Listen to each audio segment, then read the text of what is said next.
not tolerated, and those who do not follow this rule may be asked to leave the event by Brett, and we don't want to cross Brett. So, moving on. Okay, so tonight we have two candidates for County Supervisor for District 3, our incumbent Supervisor Tara Lawson-Remer and the former Mayor of San Diego, Kevin Faulkner. So please welcome our candidates.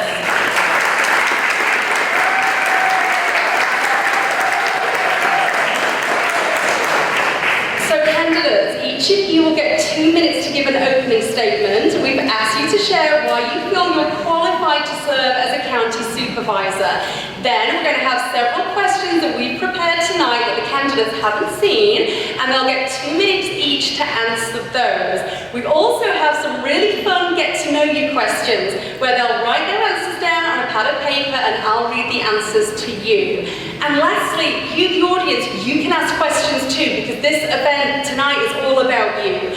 So we've left some time at the end to squeeze in some questions that you may want to ask. To submit a question, it must be in writing. So we've got some notepads and pens, and Brett and Kim, Brett, give a wave, and Kim over there, so they have the notepads and pens. So go and seek them out, and you can write your questions down for them.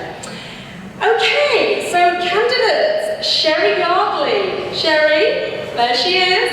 So she's going to serve as your timekeeper tonight. She'll give you a sign when you've got 30 seconds left. And then again when you're down to 15 seconds. And lastly, she'll hold up a stop sign. And please stop so that I don't have to cut you off. Or call Brett, which is even worse. So with that, let's begin. So candidates, you have 2 minutes to give your intro. And Tara, we'll start with you, please. Okay, is this working? Yeah. Okay. It should be. Brett, we... Okay, is it on yeah. now? Yeah. Okay. Yeah, you're good. Time started? Great. So I'm Tara Lawson-Remer, and it's really great to be here with so many friends tonight. I see Roseanne, I see Crystal, Jiwoo, Diana. Just so good to be here with so many friends, especially a lot of you who I met a number of years ago, working to flip the 49th and protect the United States from the Trump agenda. So thank you for all the work and in serving our community. And it's really an honor to now be your supervisor and be your representative. I am a third-generation San Diegan. I have my grandpa was a Marine at Camp Pendleton. So my mom grew up in Vista and Oceanside. I went to elementary school in Point Loma and graduated from high school in La Jolla, and I now live in Encinitas with my daughter, who's 5 right now. So it's quite a privilege to represent a district that stretches from Carlsbad to Coronado, especially since I feel like I have a foot in almost every part of this district. I decided to run for office 4 years ago because I felt like our prior regional leadership had woefully neglected the county. And I had served as senior advisor in the Obama administration. I'm an economist and an attorney and an educator by training, and had advised governments around the world, worked in Washington, and knew that San Diego deserved so much better. Under my opponent's time in office, we saw homelessness double on his watch. We saw a complete and utter failure to invest in mental health services or substance abuse treatment services. We saw complete inaction on the vital important issue of gun safety. No action on climate change. So I ran for office with a vow to do better, and I spent the last 4 years making big strides on these important issues for our community. Thank you so much.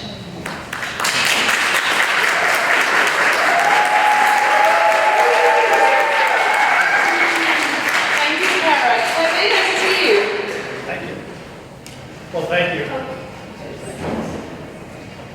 Try it again. We'll leave it on. How's that? Testing 1, 2, 3. How's everybody doing tonight?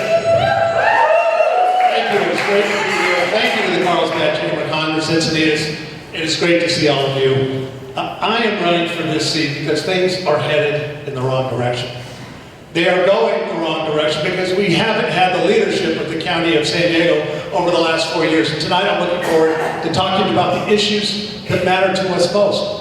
As chamber members, you understand that you deserve a representative who's going to support our small businesses. We're the backbone of our economy. But more than that, you need a champion for the issues that matter the most. And I will tell you, one of the biggest reasons that I decided to jump back into politics after the privilege of serving as mayor for 2 terms is because of the disaster that's happening on our streets with homelessness. With your help and your support, we actually drove homelessness down by double digits in the city of San Diego. And to see what's happening now, skyrocketing up here in the North County, 65% in Del Mar and Solana Beach, over 80% here in the city of Carlsbad. Why? Because our county isn't leading. The county needs to take the lead. And I am going to do that, to give people the help and the support that they deserve, to actually put up the shelter beds that we need and the mental health beds, but enforce our quality of life. And ladies and gentlemen, I will tell you very directly, I am not going to let San Diego County turn into Los Angeles or San Francisco.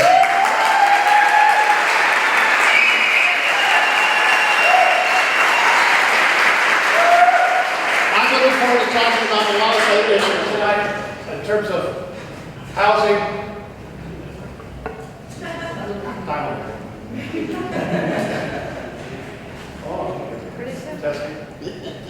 That's what happens when you diss LA.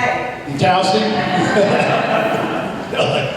And, of course, public safety. I'm proud to be endorsed by our Carlsbad Police Officers Association. Thank you to the men and women who are here from our police department who wear the badge for us every single day and night. If you want somebody who's going to show up to work, if you want somebody who's actually going to do the job, I ask for your support. Thank you very much.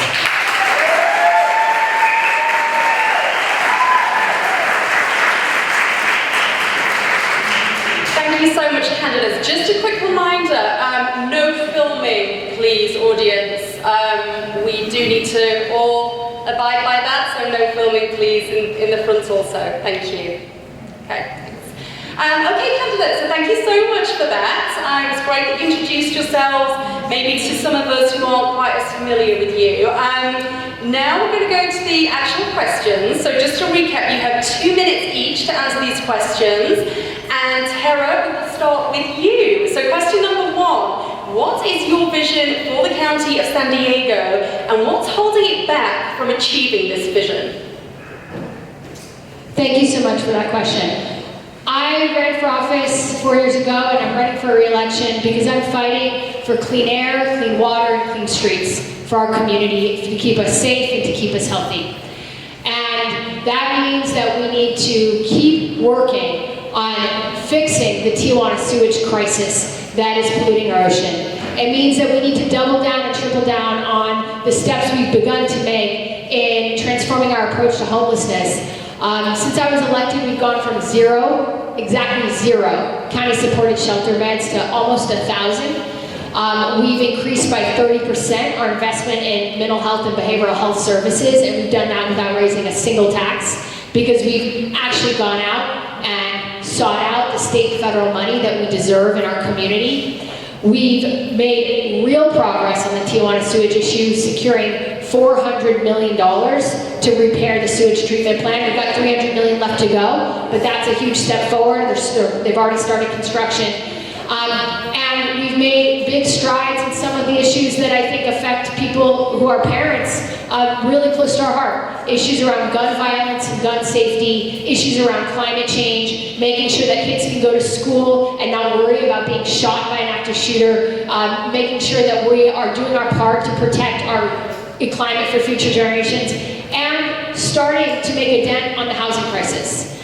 We at the county have set aside 6 spots of surplus land, 6 county sites to build 10,000 affordable units. We will have those built by 2030. And my vision for the County of San Diego is to continue fighting for safe schools, clean water, clean air, and clean streets for our community. Thank you.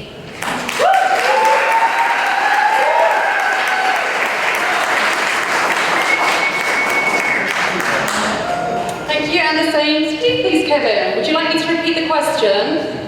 My vision of San Diego County is a county that works, a county that works for all of us. You know, I've had a very bipartisan approach. That's what I've been known for. I'll work with anyone for everyone. And I think that's what we need at the County of San Diego. not hyper-partisanship. And somebody who's going to push, actually get results, and not talk about rhetoric on some of the most important issues. I mean, when we talk about the issue of housing, this county board of supervisors is failing on housing. They passed the most draconian VMT, vehicle miles traveled standard, of any county in California. And they were warned that if you did it, you were going to shut down and actually have a de facto housing moratorium. And that's how much actually has happened since we did it. Give you a little quiz. Do you know how many housing units the county approved last year? Residential housing through the discretionary permit process. Do you know how many? 57. I would submit to you that we're in the midst of a housing crisis. That is the wrong approach. And I'm someone who cares deeply about our natural environment. In fact, someone who got that $300 million from Washington, D.C. while I was mayor for the Tijuana River crisis. And to see the inaction that's happened is devastating.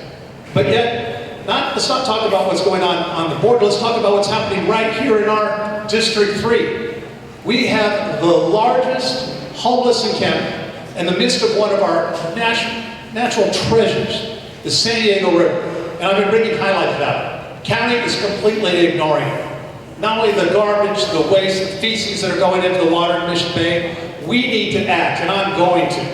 If that massive encampment is still there when I take office because she hasn't addressed it at all, I'm going to remove it in the very first month that I'm there. We need action in the county, ladies and gentlemen. And I think what we're seeing is talk and rhetoric and process, but no results. If you actually want results and somebody who can work with all sides, I ask for your help. Thank you, candidates.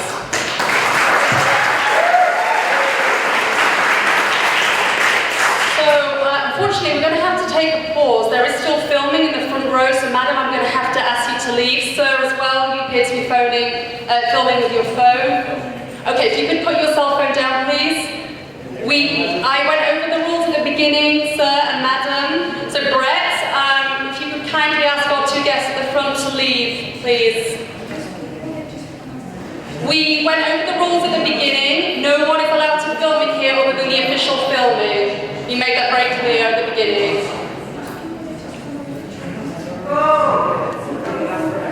Okay, so this unfortunately is impeding on the public's event tonight, so if you can kindly exit the room so we can get on with the proceedings, because the public are missing out here. They need to ask questions.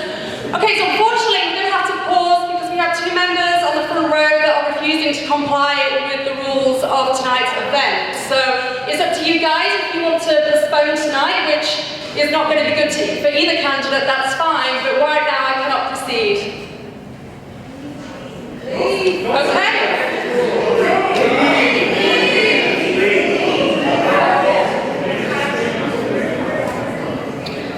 So just to go over the House rule again, which applies to this situation, electronic devices, please silence or turn off all electronic devices and no filming. Okay, thank you. Thank you. Okay, great, so we can get back to proceedings. So candidates, the next question. There are currently a few difficult issues in District 3 involving train tracks on the bluff along the coast, which many of us will be aware of who live along the coast. There are multiple solutions being proposed by Sandag. Please share your view on the ideal solution. And Kevin, could we start with you first, please? Oh, thank you. The track needs to be moved. The alignment needs to happen. There's no doubt about it. We've had multiple ideas for the alignment. We have to pick one. My guiding principles on this is going to be, it has to be safe, it has to work, and it has to be something that we can actually afford. And not just here in San Diego County. This is, frankly, a national issue. To have the rail connection from Los Angeles to San Diego, and then, of course, ultimately out to East. Our national military readiness depends on it with Camp Pendleton. Our port of San Diego depends on it. I'm very proud to have been endorsed by the International Longshoremen Warehouse Union. Those men and women know how important it is not just to have the ships that come into our port, but to have rail that comes into it. So I'm looking forward to lending my voice, again, not just here at the local level, but to instill a sense of urgency that says, let's not plan this to death. The bluffs are eroding. The track is literally several feet away from falling in. And so we need a sense of urgency, somebody who has a demonstrated ability to work with the state and the federal government, work very closely with a lot of our folks when it came to Amtrak and others on the quiet zone in terms of San Diego. It took a long time, but we got that achieved. I know how to push. We have to get an alignment that works, an alignment that is fair, and an alignment that we can afford. Thank you, Kevin. Laura, the same question to you, please. Sure, I'd love to talk about that alignment, but first I just want to address some misinformation being shared by my opponent here. On the river encampment, which has been one of my top priorities, we secured $17 million to clear that encampment from the state. We've been working to do that, and the notion that he could come in as supervisor and just clear the encampment shows he doesn't understand what the county board's jurisdiction is. It's in the city of San Diego. Only the city of San Diego can actually go in there and clear the encampment. You're not running for mayor of the city of San Diego, you're running for the board of supervisors. But that being said, talking about the alignment. I'm really excited, so thank you very much to Representative Toni Atkins, when she was state senator. She got $300 million to move those tracks off the bluff. It's happening. There are 3 alignment proposals that have been developed. Del Mar is working really hard to figure out which one makes sense for the citizens of Del Mar. One, I think, is pretty roundly opposed. That's option A. So I think we're looking at the others. My priority is making sure that we have the alignment that is going to create the most natural open space for the community. That is such a beautiful resource, that those bluffs, the Del Mar, the entire Del Mar region, those wetlands, and there's some really beautiful visionary plans that have been put out that would create a big open space park, that would create a lot of natural resources for us to be able to access the beach. And I think it's important that the alignment supports those natural resources and that access. And frankly, an alignment that can get done and get done quickly, because having access to transit is absolutely essential for us meeting our climate goals. And I'm very proud that we passed the climate action plan at the County of San Diego just last week. Almost 4 years to undo the mess left by our previous board. But we're going to keep fighting for the rail and trails that we need to make that climate action a reality. Thank you.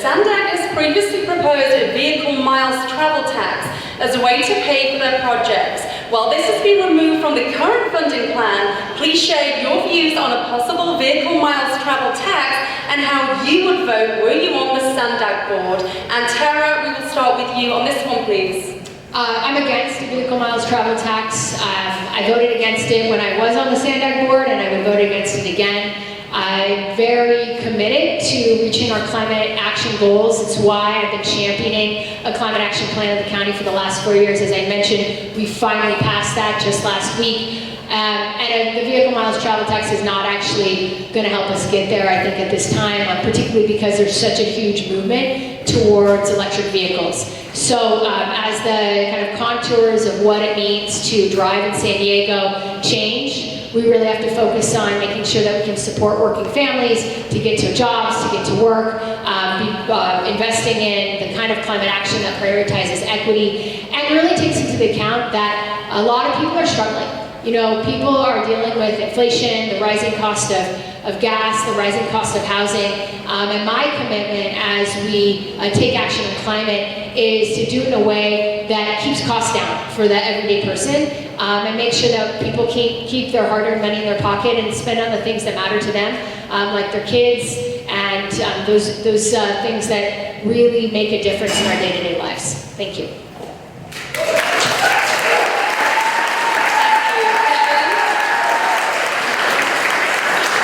Vehicle mileage tax, no, no, no. And not just no now, but no into the future as well. My opponent voted for the vehicle mileage tax before she voted against it. Because she got so much heat, she decided, uh-oh, that's probably not a good idea to having the government tax you for every single mile you drive.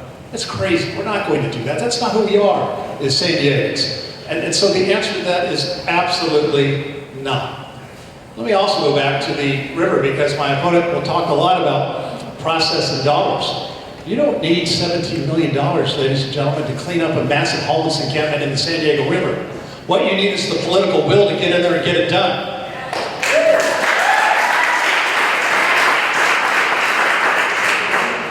Whether it's the city, the county, and the county has the health department last time I checked.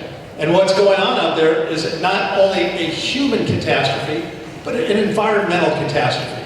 And to sit back and to say, we're going to wait for the state to give us some dollars, that's not who we are. That river park is so incredibly important. In fact, it was so important to me while I was mayor, I had a meeting every single month with representatives of the River Park Foundation. And we cleaned out every single encampment, had private property owners held accountable. This is a treasure for us and for our families. And to see what's happening up and down the San Diego River right now, it's shameful. We need action. And we're not going to point fingers. Is it the city? Is it the state? No, I'm going to take action here, Supervisor, and I'm going to clean it up.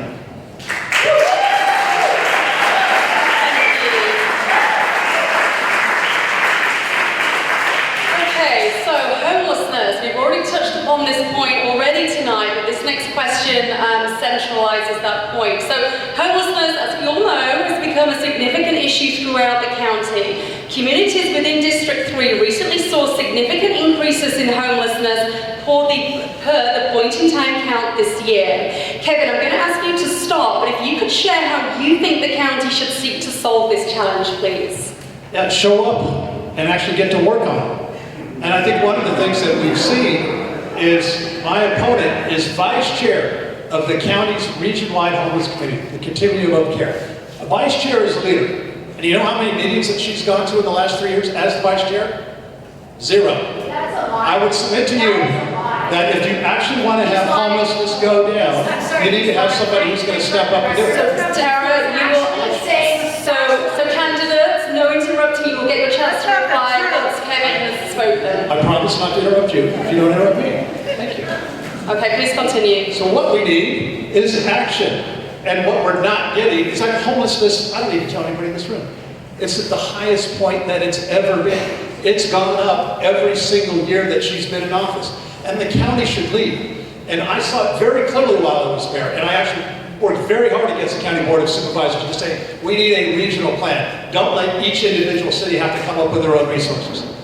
One of the biggest reasons that I'm running for this office is the county should lead on homelessness and have a region-wide plan with all 18 cities, and to say, let's make sure we're providing the mental health, let's make sure we're providing the services, let's make sure we have a county-wide enforcement posture. I felt so strongly about that I was mayor that I created a new division of the San Diego Police Department called the Neighborhood Policing Division, whose sole focus was on homelessness and quality of life. And that's why this model worked. We actually have to have people that are going to have a sense of urgency. And I would just say lastly, because you're hearing a theme here with our county not acting, there is such a low sense of urgency that the state of California just took away $10 million from the county of San Diego and gave it to San Jose a month ago because it was doing nothing on the tiny homes that it had so many months and a year to do anything with. And in fact, even Gavin Newsom said the county needs to get its act together. There is no urgency in our county when it comes to homelessness. If you like the status quo, you have your candidate. If you want some changes or somebody who's actually going to rattle it, make a difference on the street and protect our neighborhoods, I ask for your help.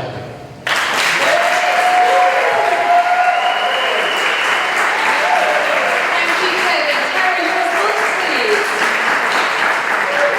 So, as I said from the outset, I ran for this office 4 years ago in large part because of the disaster that our regional leadership had left us in on the homelessness crisis. Under Kevin Faulkner, homelessness doubled. He's bragging about what he did in the San Diego River encampments. Yeah, he moved people out of sight, out of mind, into small, tight quarters, which caused a hepatitis A outbreak that sickened hundreds of people, killed dozens of people. A state audit said Kevin Faulkner was directly responsible because of his completely irresponsible neglect of the homelessness crisis that focused just on pushing people out of sight, so nobody had to look at the problem and not doing anything to solve it. Kevin Faulkner refused to invest in any mental health services, any behavioral health services when he was the mayor. Instead, he cooked the books on his own record.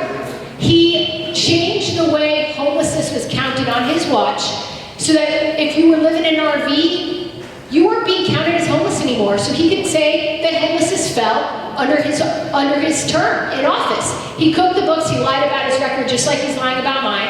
As vice chair of the Regional Task Force on Homelessness, I'm at almost every meeting.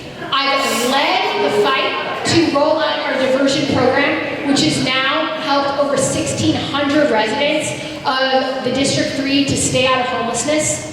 I've led the work to roll out a senior shallow rent subsidy that's providing $500 a month to seniors that are at risk of becoming unhoused.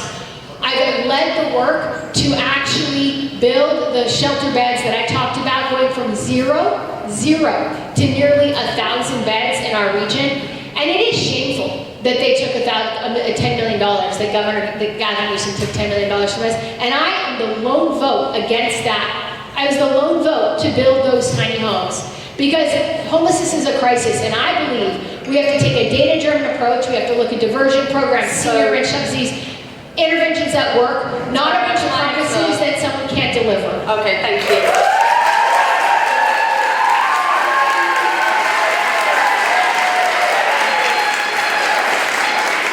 So I think we can all agree that mental health is one of the major contributors to homelessness. So given that, Tara, how do you see promoting mental health services in our district?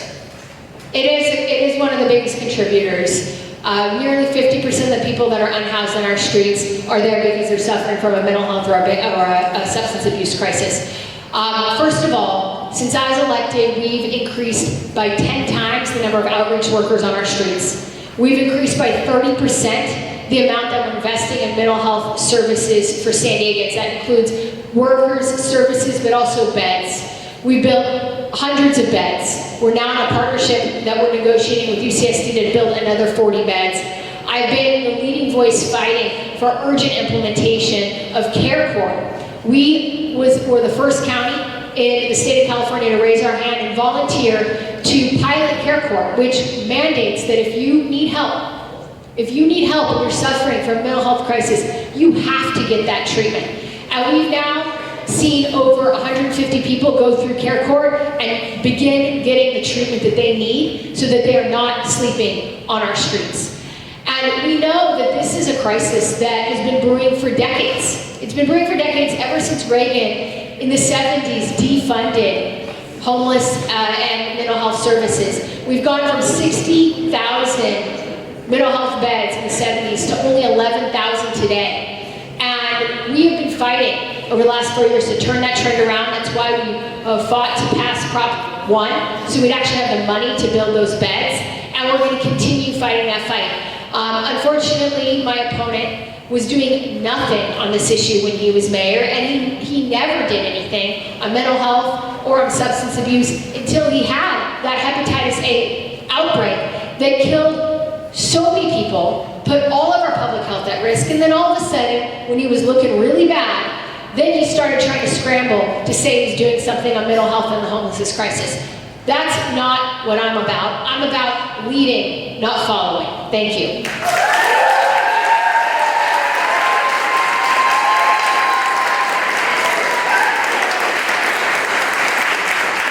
So the next question is about the McLennan-Palomar Airport. So, Do you know oh my gosh, I'm so sorry. My bad, I'm so sorry. After all the quick fuzzy math, I was ready to go. Come on. Sorry. Go ahead, Kevin. Thank you. There's a lot of numbers incorrect. But what's a tragedy on our streets, what we're seeing, is real lives, ladies and gentlemen, and we need to give people help. And if you just stand back and don't do anything, and hope people change their mind and don't intervene, nothing's going to change. That's why I took the dramatic action that I took as mayor. When we cited, and by the way, I picked the locations myself, our bridge shelters. I noted with, I don't know if it's interest or what's the right word, but when my opponent put out a video the other day remarking on her progress of what she stood in front of one of the shelters that I put up in the city of San Diego. And so, Tara, no interrupting. I'm sorry, no interrupting. Tara, you must like Kevin speak. Kevin, carry on. Settle down, please. No heckling, no interrupting. continue, please. But that's why we need support. And that's why, again, that the county needs to take the lead. And if you don't have somebody who's going to bring all of the cities together and say, we are going to have standards, we are going to actually get people off the street. You know, I was just talking with Donnie D at the Rescue Mission just a couple of weeks ago. I'm so proud of what they're doing. They don't take a single government dime. We need somebody who has the experience to know, here's what the county should do and drive it, work with our private partners. But you got to show up. Decisions are made by people who are in the room. And if you're not attending, if you're never there, it's no wonder that homelessness is at an all-time high and has gone up every single year that my opponent has been in office, where it went down while I was mayor. She has more absences than any other member of the County Board of Supervisors, all of them combined. That's a real issue. You have to show up to work. And you have to engage people. I'm going to do that. I have that proven record of doing it. Again, it's not about dollars and process. It's about, do you have the political will to make a difference on our streets? I've proven that. We did it in the city of San Diego, and we need to do it countywide. We have to intervene. Hoping people change their mind doesn't work, ladies and gentlemen, and every provider worth their salt will tell you, you have to intervene, and we will.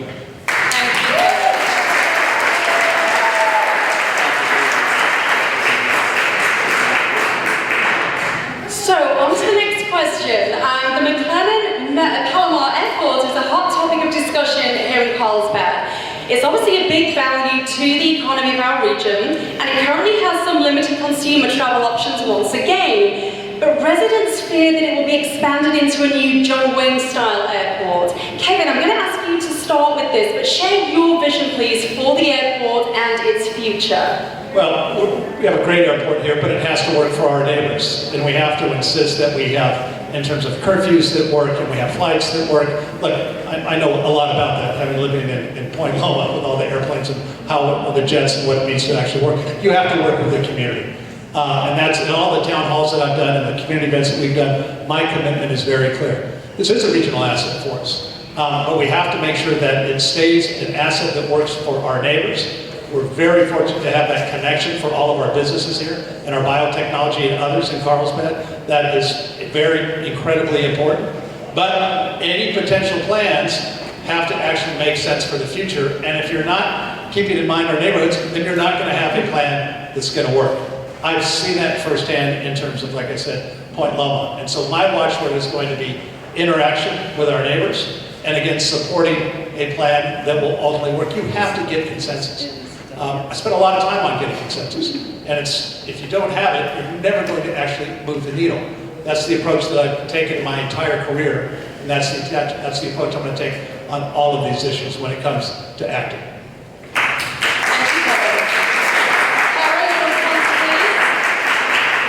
Thanks. I'm excited to talk about the airport because I think we made a lot of big strides on that in the last couple of years. But first, I think it's important to respond to some of the misinformation my opponent's put out. The shelter he was talking about is a county shelter. I'm sorry you don't know what the county is, what the city is, but it is a county shelter we erected when I was elected. And he's also been talking a lot about showing up, which I think is an important theme as well. You do have to show up. And I'm proud that I've been at 95% of my Board of Supervisors meetings, as opposed to my opponent, Kevin Faulkner, who missed 84% of the committee meetings he was supposed to go to when he was the mayor. So just making sure that we're all reading the news and looking at the same facts. But to talk about the Palomar situation at the airport, we've been working really hard with the community. I think we've made some big progress. I think the new governing structure is a huge step forward, making sure that Carlsbad really has a voice in the airport. I saw our PAC board representative here, who's doing a great job being a squeaky wheel. I'm firmly against expanding an airport in a way that's going to impact our residents. We can't be having jets flying over people's houses in the middle of the night. It is terrible. We know that we've been fighting for a 7 a.m. to 9 p.m. flight time. The FCC has not been helpful on this. We've written them letters, we're fighting on that, but I have been working very hard to make sure we don't expand the airport, we don't allow any new contracts that are going to lead to mission creep, and that would result in negative impacts on people having to deal with jets over their house in the middle of the night. It's not acceptable, and it's not okay. So, and thank you to Shirley for your service.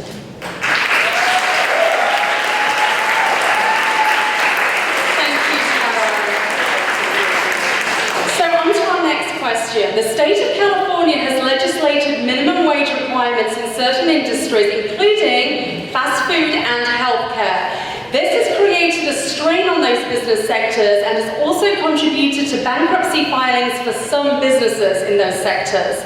Please share your view on any future regional or local minimum wage initiatives that could be presented in the county. And Tara, could you start answering this question, please? Sure. I think let's talk about the fact that we are dealing with a cost of living crisis in the country and in California. And some of our frontline workers, especially our health workers, are out there every single day serving our community. And we know we're not going to have people working in those jobs. We're not going to have people in the hospitals. We're not going to have people showing up to help kids who are suffering from a mental health crisis if they're not getting paid basic living wages. That is our responsibility to make sure that our health is protected and that our community is protected and that the people who are on the front lines fighting for us and serving us every day are treated with dignity and respect and are paid fairly. And that is my #1 commitment, is to fight for the middle class and fight for working families here in San Diego County and across the region. I don't foresee any kind of minimum wage initiative here in the county. I don't think that that's on the table. My view is that it would be very challenging to implement and very distortive because it would only impact the unincorporated areas. So that's important for people to understand that a county minimum wage would be only in the unincorporated parts of the county. It would only be in East County. It wouldn't impact Encinitas. It wouldn't impact the city of San Diego. So I think, frankly, those are city issues. I believe in the local control of cities to decide those issues for themselves. I'm a big proponent of local control. But in terms of my broader position on working families and making sure that one job should be enough, you shouldn't have to work 2 jobs, 3 jobs to put food on the table for your kids. I'm going to always be fighting for working people. Thanks. Thank you.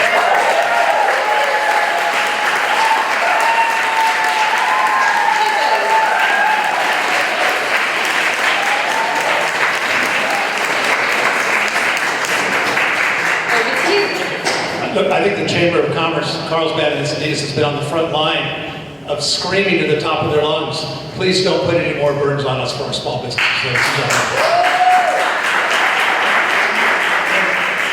And yes, on the inflation, it's killing everybody right now. People are struggling. Now, I'm very proud when we talk about, folks of all different backgrounds and all socioeconomic statuses that work in our restaurants. They're doing such a phenomenal job working very, very tough. I'm proud to have the restaurant associations help and support an endorsement of this race because they know we have to have a county that understands how incredibly important these jobs are and not drive our men and women out of this county or force businesses to close. I took so much proactive action when it came to ensuring that we have a healthy business climate. Our dollars don't come from Washington, D.C. It comes from a strong economy. Small businesses are the backbone of our economy. I learned that a long time ago. And when COVID hit, we moved so fast to have small business relief funds in the city of San Diego, one of the first big cities that did that. When we did all the other things to say we're going to help you out, our small business to survive, outdoor dining that everybody else followed afterwards. Why? Because we need to keep people employed and keep people at work. It's incredibly important that the county does not put on additional burdensome regulations that is going to drive our small businesses out of business. We need you, Chamber of Commerce. We need you to be successful.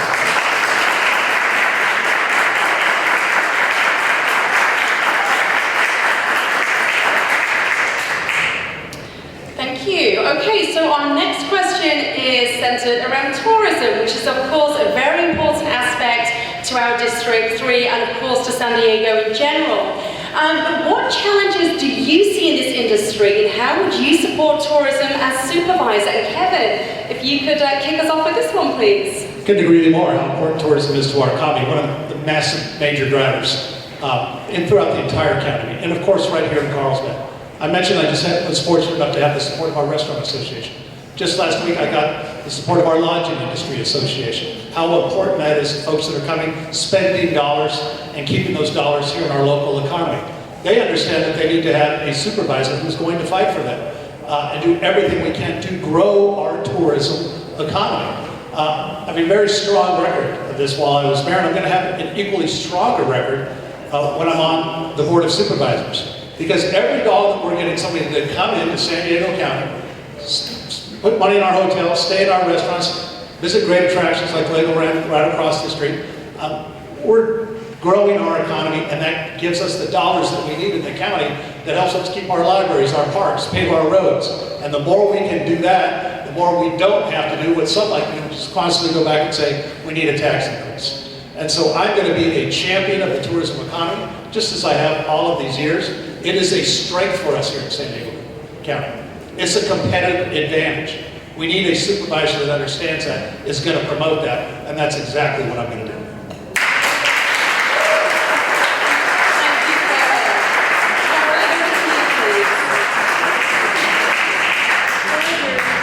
Tourism is one of the most important economic drivers of our region. It's in the top 3 industries, and it has been for decades. So many jobs depend on it. And at the end of the day, what drives our tourism economy is how beautiful and how special of a place San Diego is. And that means we have to fight to keep our beaches and coastlines clean, to protect our water, to protect our air, because that's why people come to San Diego.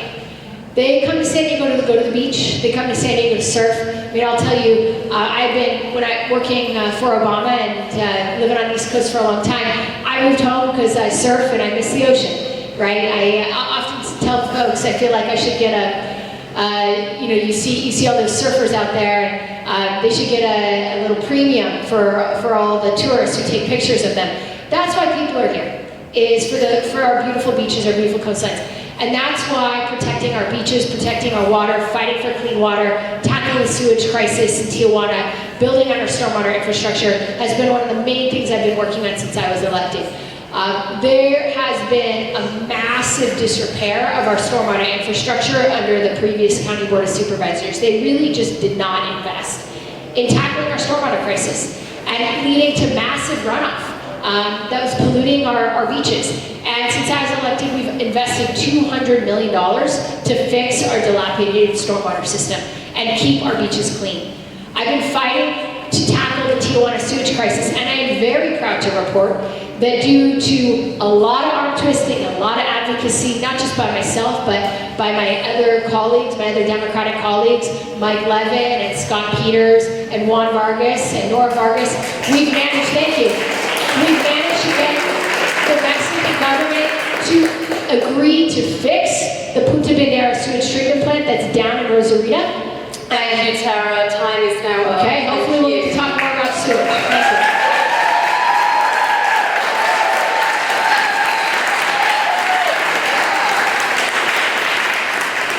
So that brings us to the very last question in this section, and this is to do with housing, which we all know, because we live here, is crazy expensive. So affordable housing is a major concern, as we all know, in District 3. Now, share your vision for making housing more affordable in this district. Tara, if you could start with this one, please. We are dealing with a housing crisis. The skyrocketing costs of rents and buying a home are making it so hard for young families to stay here. I know a lot of people have kids who are being priced out of our region, and that's why tackling the skyrocketing costs of rents and buying a home have been some of the main issues I've been working on in the last 4 years. Just want to run briefly through some of the stuff we've been doing. First of all, I implemented the county's first ever permitting streamlining process. So now if you're building affordable units, you can get a permit within 15 days. We modeled this program off of a program in Phoenix that had shown a wide success. We put this together with a lot of input from a lot of builders. the kind of builders who want to build affordable homes, not the kind who support Kevin's campaign who want to build sprawling mansions all the way out in Anza-Borrego Desert, but the ones that really want to build affordable housing. So now we have a permitting process. If you're building affordable homes, you can get a permit in 15 days. We have identified 6 county sites of surplus land. We're on track to build 10,000 affordable units by 2030. We are on track. Within 2.5 years, we've done more than 50% of our state mandated RENA targets. For you housing nerds in the room, you know that that's how many housing units we have to build according to the state of California. We're on track to do 4 times more than we've been mandated. And we're trying to take on some of the biggest drivers of our housing crisis, companies like Blackstone, who are coming in, buying up 5,600 units in the city of San Diego, jacking up rents 200%, pricing people out of their homes. And we know that 35% of the single-family homes in California were bought by investors last year. And we're tackling that crisis head-on at the county and saying, not on my watch.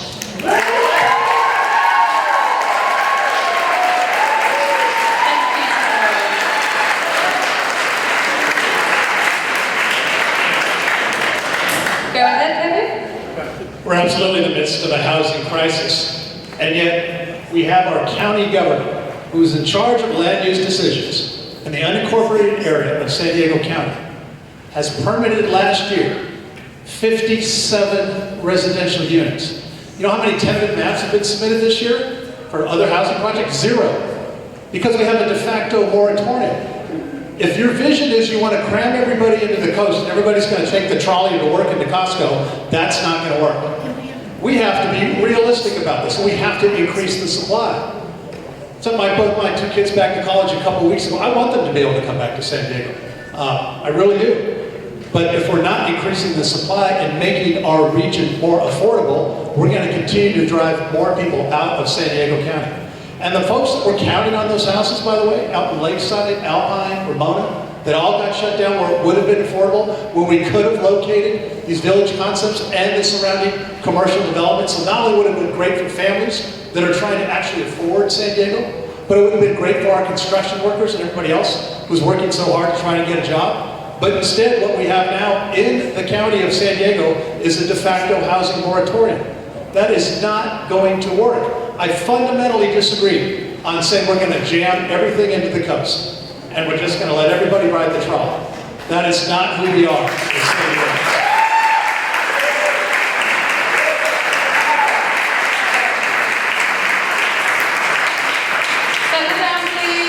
So we will replace that draconian DMT. We will build these houses and keep our families and our jobs close to where they live instead of getting on the freeway and driving to Temecula and Riverside every day. We can do it if you actually follow the plan that has been developed and not go down this crazy concepts of everybody's going to be jammed in west of the I-5. That's just not going to work. Thank you.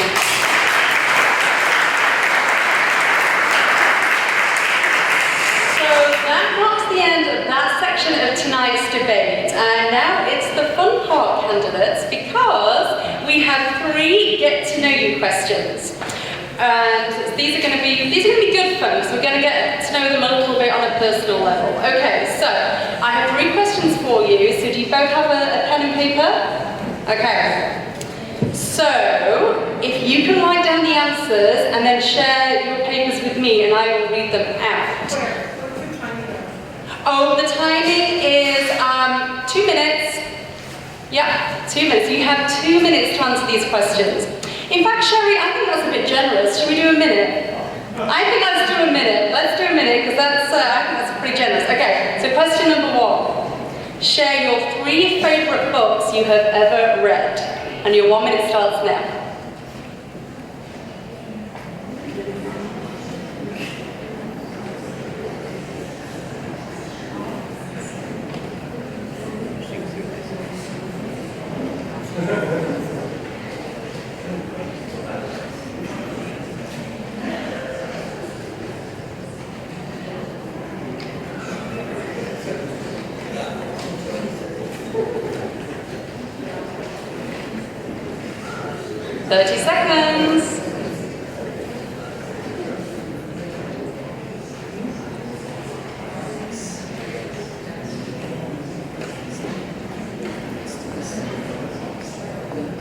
15 seconds.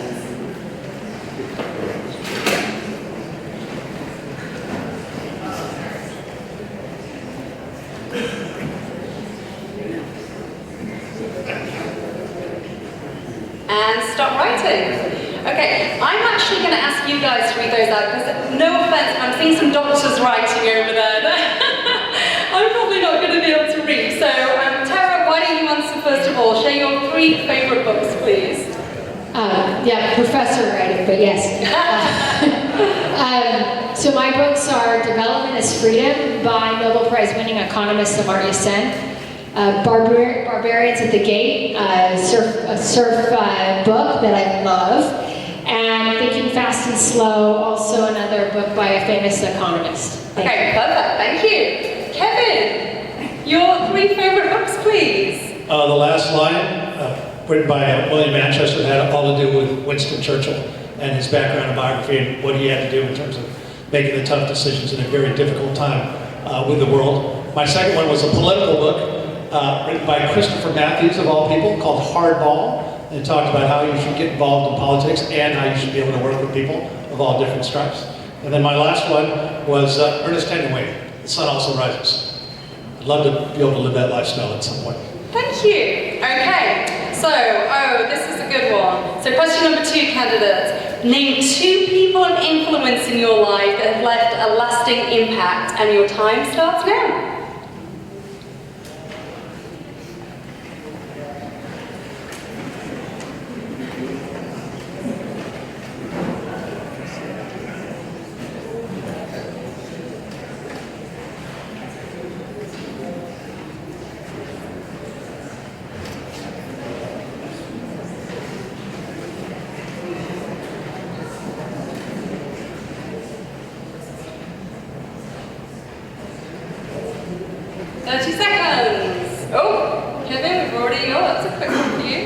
That one's easy.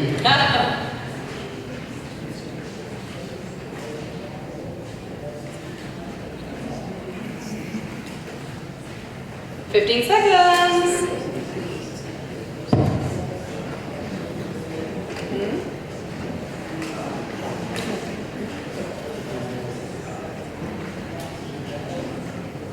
And Tara, stop writing, please. Okay, well, Kevin, seeing as you finished first, you go first. A person of influence is actually one of my heroes. He happens to be in the room tonight. My mom's here. Hi, Mom. Thank you for coming. I'm glad you're here.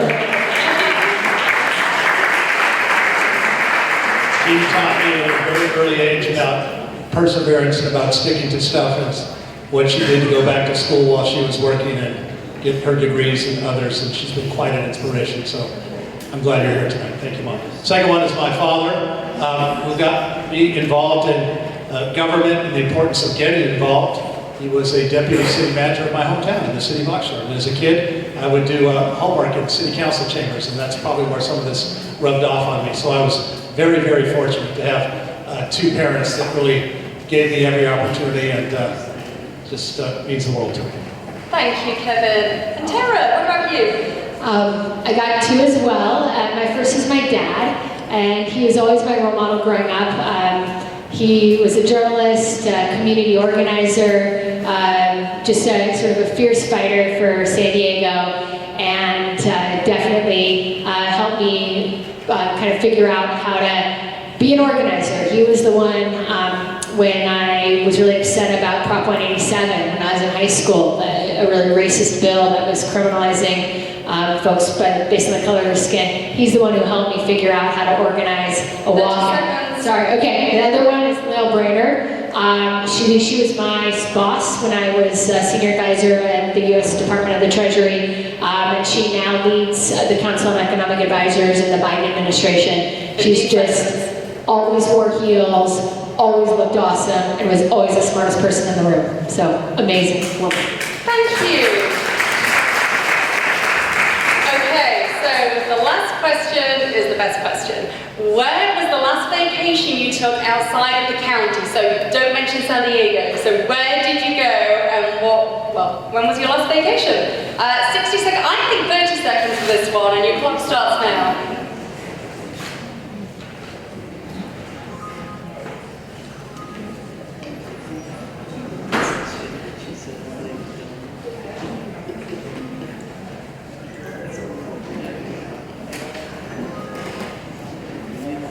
15 seconds.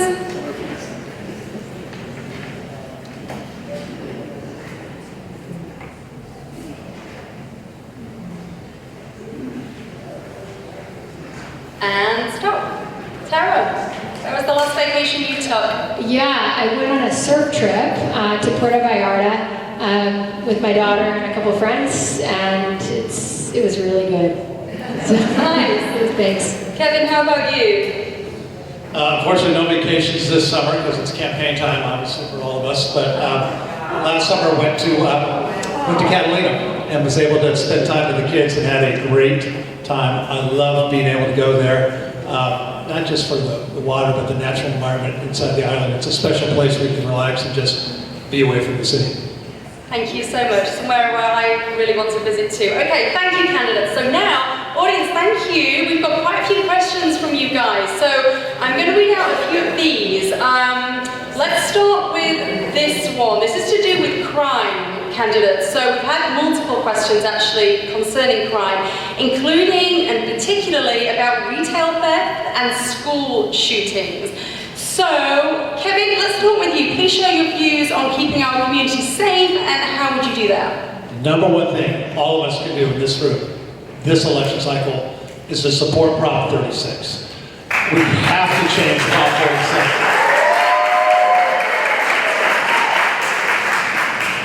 And the fact that my opponent did not support Prop 36 when it came to the County Board of Supervisors several weeks ago, it's not who we are as San Diego. Prop 47, I think all of us know, was that measure that gave us retail theft, smash and grabs, the ability to steal $950 with no consequences, do hard drugs on the streets with no consequences. Drug courts are virtually dried up for this. I was proud to have the support not only of our Carlsbad Police Officers Association, but of our deputy district attorneys who are on the front line of ensuring that there are consequences for actions. We need to enforce Prop 36 because if we don't have a safe county, we don't have anything. And I will tell you just as an aside, we are very fortunate here in San Diego County to have the best district attorney in the entire country in Summer Stephanie.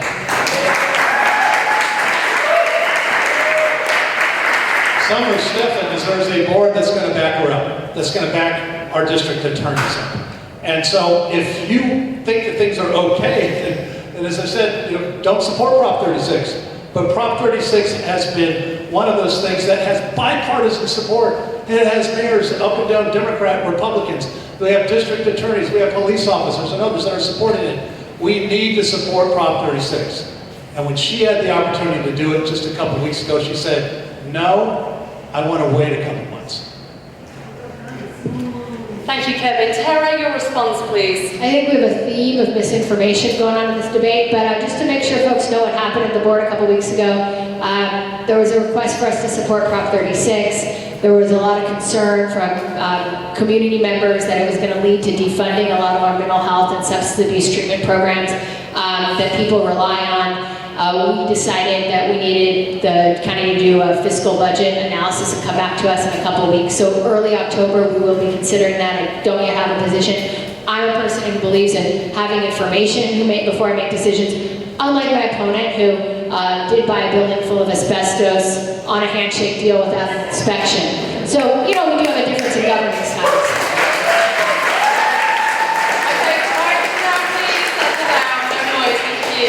But I think another real difference between us is on gun safety. I've made protecting our communities from gun violence a top priority since I was elected. We've passed the county's first ever ban on ghost guns. We've sued ghost gun manufacturers. Thank you. We've passed a safe storage ordinance. We've partnered with schools to actually enforce that safe storage ordinance. We've gone from a county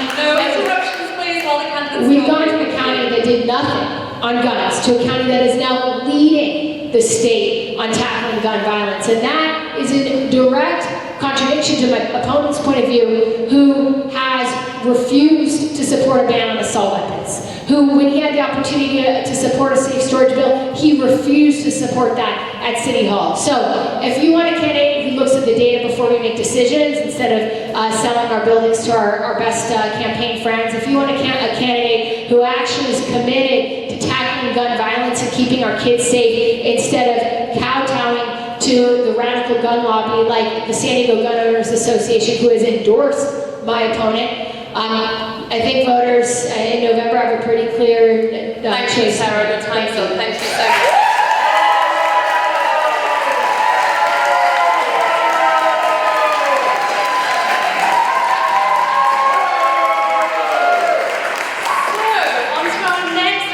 Question. This is to do with cost of living. So candidates, in San Diego, obviously we know it's been reported as one of the most expensive places to live in the country. In what ways will you ensure that working families can maintain their livelihoods here in San Diego? Tara, let's start with you. This is flashing. Okay. It's red. Okay, I think we're on. Okay, my time to start. Yeah. Fantastic. We've already touched for a moment early in the debate on the importance of supporting working families. Working families and middle class, that's what makes up our neighborhoods. That's who San Diego is, that's who District 3 is. And there's a lot that needs to be done.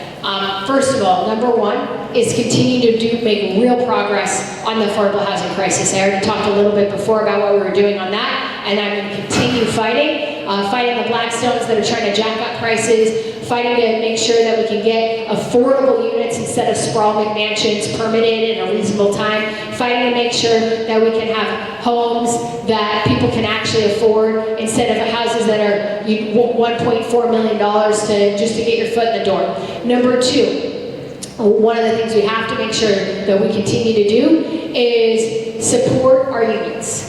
So we have to support the people who are working day in, day out in our community to serve us in the healthcare industry, to make sure that we can be safe, to make sure that when we show up at the doctor that we can be treated, that the radiologist who takes your x-ray actually gets paid a living wage, that the behavioral health workers who are responsible for making sure that your kids in school can actually get the help that they so desperately need, that we keep paying people what they need to live so that they don't leave San Diego, so they don't move out of our community. That's the second thing we have to do, is we have to make sure that the people who are on the front line serving our community get paid a living wage, get treated with dignity and respect, and do not move out of San Diego. And the third thing that we have to do for working families is make sure that we are investing in transit, making sure that people can get to school, can get to work, aren't being stuck way out in the middle of nowhere in a house that they can't afford, needing to drive 60 minutes, 90 minutes, spending hundreds of dollars on gasoline. Thank you, Tara. Time is up. Thank you so much.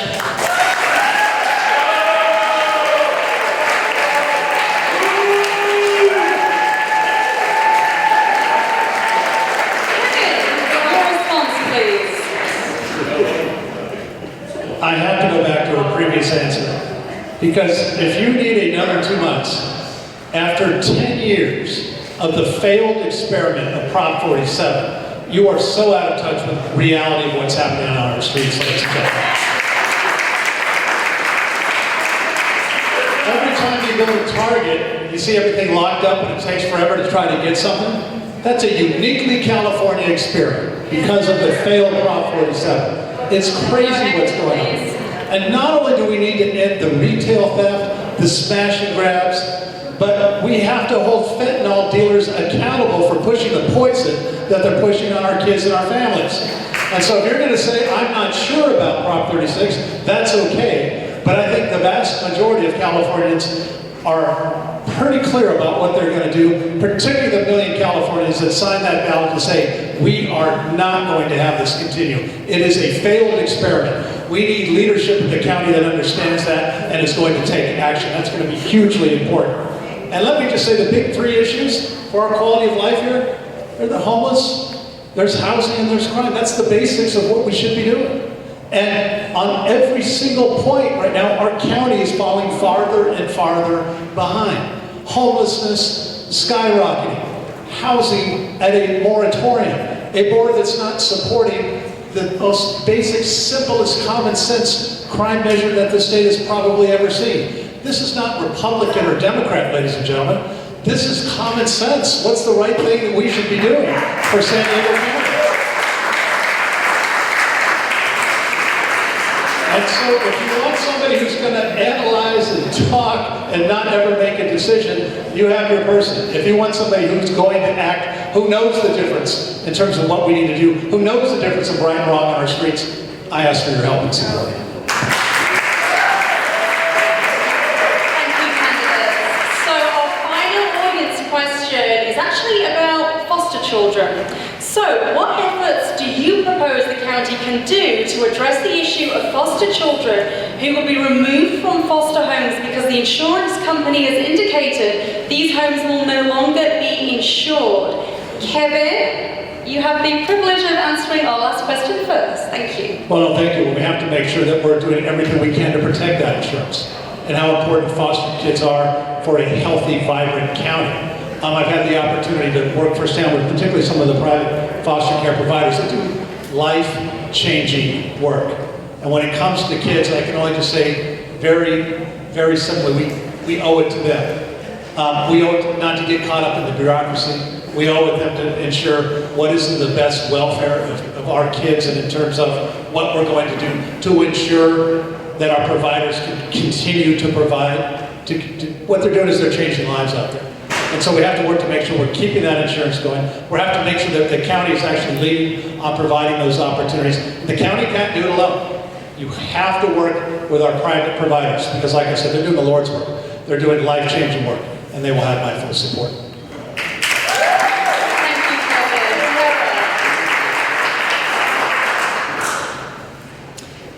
Interesting. Your question had two questions intertwined. It was about foster kids and about the rising cost of homeowners insurance. So yeah, I'll try to answer both in my 2 minutes. First of all, thank you to a lot of our, we have some folks I see here today I know work with foster youth. I see y'all, I see you, I appreciate you, I love you. So thank you for what you do every day.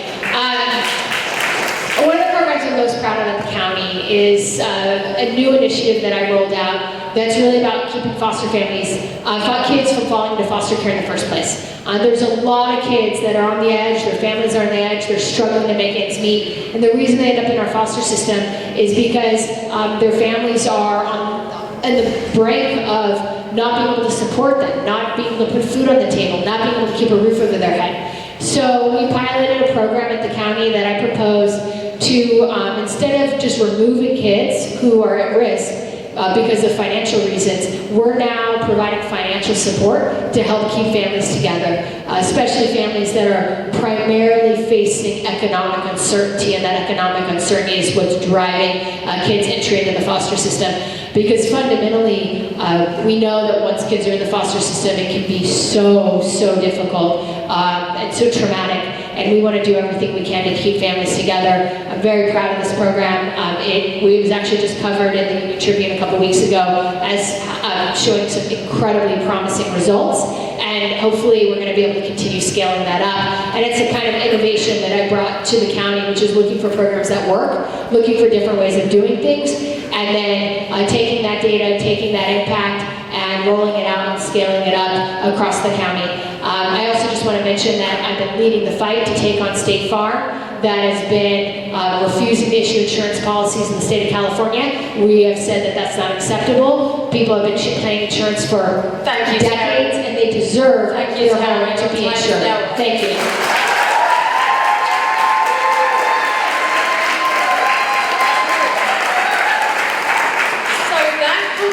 All of our questions for tonight. So the last thing that is left to ask of you candidates is your closing statements, please. So the rules of this are you have 2 minutes each to present a closing statement to the audience. And Tara, I'm going to invite you to go first with this one. Thank you. So your time is about to go. I went first on my opening, but okay. I just want to say it would be a huge honor to continue to represent District 3 on the County Board of Supervisors. I think that there is a clear choice in this race. My opponent has been a strong supporter of Donald Trump. I worked for Obama. My opponent has spread misinformation in mailers and even tonight. I am an educator by training, an economist by training, who's focused on data, focused on facts.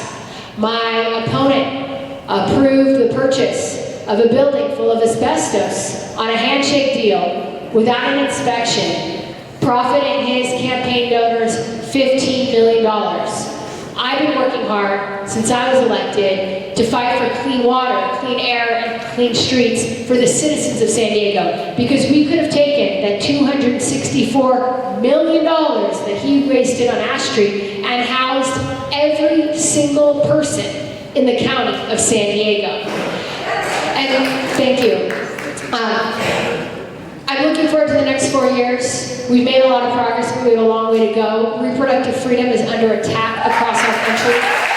No interruption, please. No clapping. Let the candidate continue. I am going to continue fighting, like I already have for the last 4 years, to make San Diego a safe haven for reproductive freedom, to make sure youth system is available for anyone who needs it. I'm going to continue fighting to tackle the crisis of gun violence in our communities and keep our communities safe from gun violence.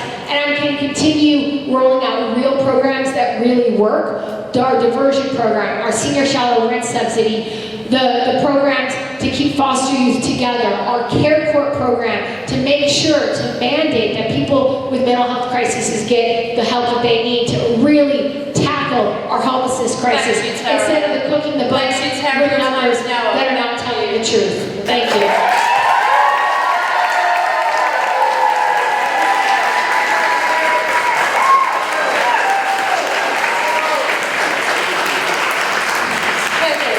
Over to you, your closing statement, please.